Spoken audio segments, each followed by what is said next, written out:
Alright guys, welcome back to VALORANT News. After loads of roster mania discussion over the last few days, the question has been raised, how good will Sentinels be in the upcoming season? TenZ reckons that they could be at their best, and he could be at his best if he gets himself off the Jett role all of the time, saying that he's not at his most comfortable in the entry role and would prefer to be the second man in, potentially on a different agent entirely. Can Sentinels make this work? And if they do make this work, could they be the best team in the Americas? Very much intrigued to your thoughts in the comments below. Hit the like button if you enjoy. Subscribe if you're new. As always, I would greatly appreciate it. First of all, the Game Changers World Championship is coming up next month at the end of November. I think it goes into the start of December potentially. And Version 1, one of the big favourites for sure, have officially qualified as of yesterday. Mel, we know that she was in some drama just a few days ago, really, with, well, trying to get on tier 1 teams or whatever teams. Slasher said that she was getting rejected because she was a woman. She made the statements and it all kind of calms down a little bit. But she did play really well in yesterday's match that they played because they'd already won so much, Version 1, that they only had to win like 1 or 2 more games yesterday to secure their qualification for the World Championship in Brazil. So Fluorescent is one of their best players for sure. Definitely excited to see how they get on when they get out there. So yeah, November the 28th to December the 4th in Sao Paulo, Brazil, again, is where the Game Changers World Championship is going to be. And yeah, so far we have some participating teams that I don't believe have been locked in yet. All of them, especially because, well, Version 1 just qualified, so that is now a done deal. They played a couple of games last night, actually. I mean, this is a ridiculous one. To be fair, this was a couple of days ago now, but I thought this 1v4 was just so insane and, to be honest, terribly played by the other team, but still, she got the win, Alexis. And yeah, so this is how the tournament was going yesterday. A few other teams playing in this, of course, the Game Changers Series 3 North America, the closed qualifier, and they just did enough, basically, last night to qualify for the official one. This was the game in which I believe they qualified, or maybe the one after, but as you guys can see, Mel on that harbour, I think on the Haven, right? She went 15-1. So yeah, there were some comments made about Mel a few days ago, and she definitely, well, made a statement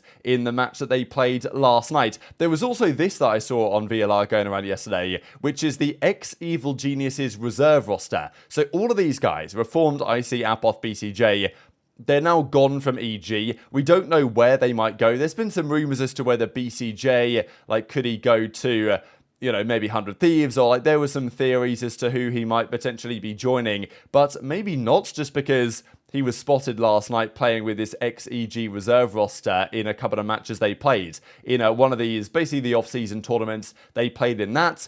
And it didn't end particularly well, to be fair. Screwface is still signed to EG, and actually the rumour is that he's potentially going to be joining EG's starting team. Possibly because if Boostio goes to 100 Thieves, Screwface might come in as the IGL.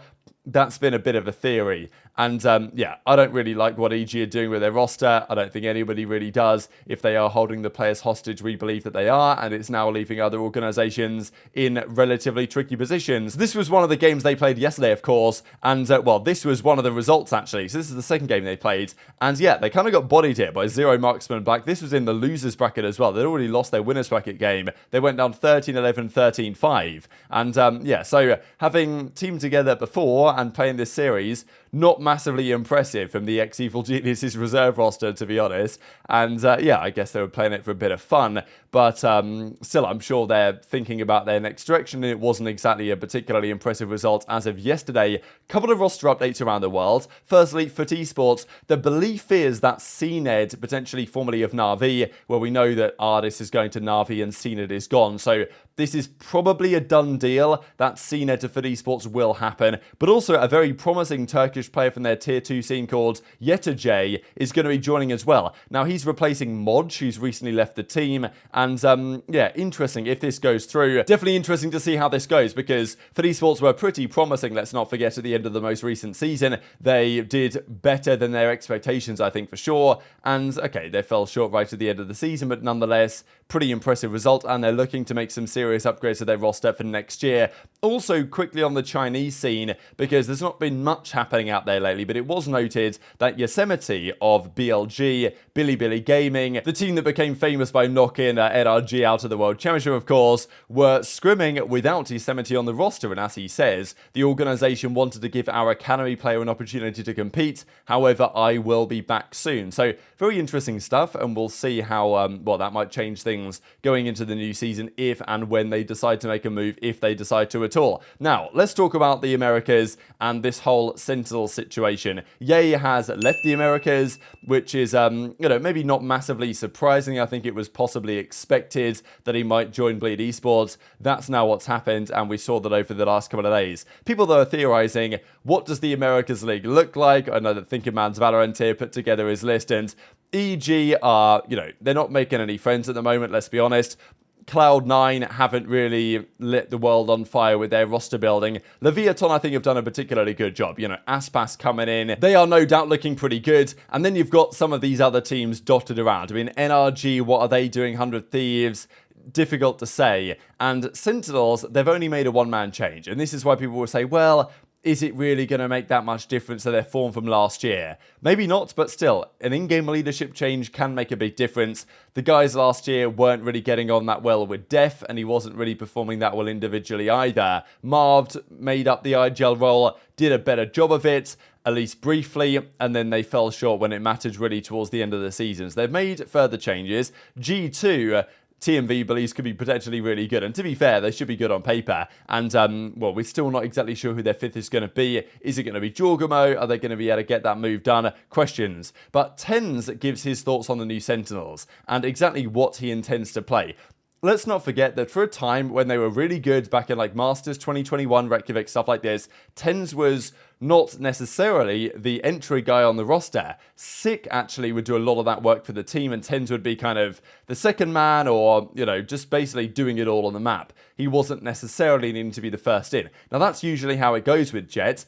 And therefore, there's been some questions as to whether either TenZ could get off the Jett more often and play other agents, where he can be a little bit more versatile, or whether the team structure at Sentinels could potentially change. Because, as TenZ says here, and there's been lots of talk about TenZ in the last few days, even from the likes of Sideshow, who did a video explaining TenZ's problems, how Sentinels coaching staff and TenZ himself needs to fix those problems, and TenZ, the fact that he's not really listening to this criticism from the outside, and he's going to focus on himself and his own team and what he feels like is the best for his own game. But what he feels like is best for his game is not being the entry guy on the roster and not being forced to do that. How are they going to structure that team as a result? I wonder what the IGL and the coaching staff think about this. But if TenZ can get the best out of himself as he believes that he can if he plays in this way, then Sentinels could be a real force. But I'm pretty good with my 50-50s.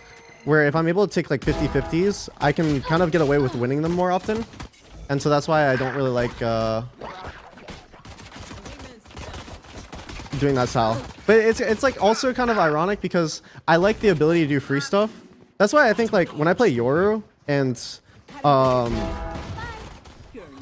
like when I play Yoru on my team, I can be both support and also like a playmaker, which Perfect World is really, really nice for me. It fits my playstyle a lot. But,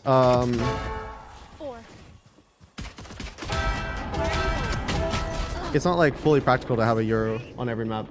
Initially, when I used to play Jett, I played in a meta where we would have like 2 duelists, right? And so you basically have like 2 entries on the team.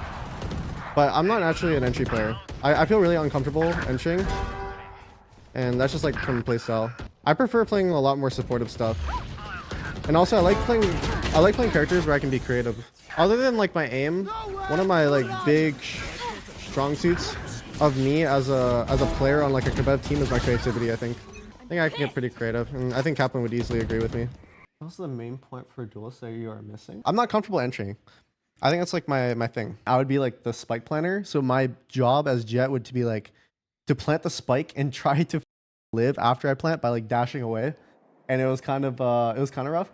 The best I've ever played in my life in either CS or in Valorant is when I'm like a second entry or like I'm able to support. I think I'm a lot more valuable as a support player than entry player. So as TenZ says, he really likes playing agents such as Yoru, where he can, be very versatile on the map. The issue is that you can't use Yoru on every single map realistically in a proper composition. He also likes Reyna, but the vast majority of the time he's played on the Jett. The issue is with the Jett is that, especially in the meta nowadays, if you're on the Jett, you've kind of got to be the first man in. And TenZ doesn't really feel like he is in his best element when he's doing that, believing that he can be more impactful elsewhere. So I wonder how Sentinels will approach this, because we know that they were doing very well in scrims not that long ago during the World Championship. And we've talked about the caveats of the teams that they played and the fact that it's not all about the results for those teams and stuff like this. But still, they must have been doing something right during that period. And TenZ wants to be as comfortable as he can. I think this is the key thing. TenZ's aim is so good, and he hasn't been as impactful in the most recent 12 months as you'd expect him to be. And sure, he had that like finger injury. He had to deal with everything going on outside with his situation with Kaide, of course. So hopefully that's all going well. We saw an update from her over the last couple of days. So there was a lot affecting TenZ, definitely. But was he as impactful in the server as we maybe expected him to be in the last year? Quite possibly not. So it's something that Sentinels need to think about, because getting the best out of TenZ is critical to getting the best out of the team. And this is the team, we think. So, I mean, well, Gen.G has been confirmed. They haven't actually, I don't think, officially said, all right, here's our roster of 5. But Zellsis is the sub, we know that for sure. So Pankada, I guess now will be able to go back comfortably to the smokes role. Sassy can play the initiator. Zekken, you'd think, will be on the Raze a lot of the time, and TenZ will be on the operator on the Jett. But that's not necessarily the case. And this is, I think, what FNS has tried to get across, and what Sullik has tried to get across, and certainly what Potter has tried to get across with Evil Genius is that versatility in the agent selection is massively important. Should TenZ never run Jett again? No, no way. But he definitely should. But in certain situations, having players that are very versatile in terms of their agent usage and the way they can play on certain maps is going to be way more valuable, I think, as time progresses here in Valorant. And we can see it with the likes of Demon 1 when he's on, sometimes he's on the Jett, sometimes he's on, the Rain, or I don't know, whatever he wants to use. Sometimes he's on the Brimstone, right? He can do it all. And okay, he's a generational talent, potentially, Demon 1, but TenZ is, in terms of raw aim, potentially similarly skilled. So what do you guys think about TenZ's suggestion that potentially a role change within Sentinels is the way to do it? And look, they know how they play now, and this is the benefit of having that quartet staying with a new IGL, is that they've got some experience together. They know at times how to get the best out of each other, and they've worked with Kaplan now and Drew Spark and the other guys for some time. So I'm sure they can figure out some way to make it work. Also depends to some degree on the competition, what they're deciding to do. But TenZ getting the best out of himself and for the team is definitely in the best interest of Sentinels if they want to be as competitive as they think they can be this season. Let's not forget, there was a time where they were the best team in Valorant. There was then a time in 2022 where they were the laughingstock of Valorant. So let's be honest, when they brought in Shroud and they had all the drama, and sure, they had the most fans and they had the most clout and they were killing it on the social media side. Their intention in 2023 was to do both. Get the clout and maintain the content brands, but also be the best team in the world. They failed to deliver on that, and this is going to be their second attempt. So very much intrigued to your thoughts in the comment section below. Hit the like button if you enjoyed. Subscribe if you're new. Take care, and I'll see you next time.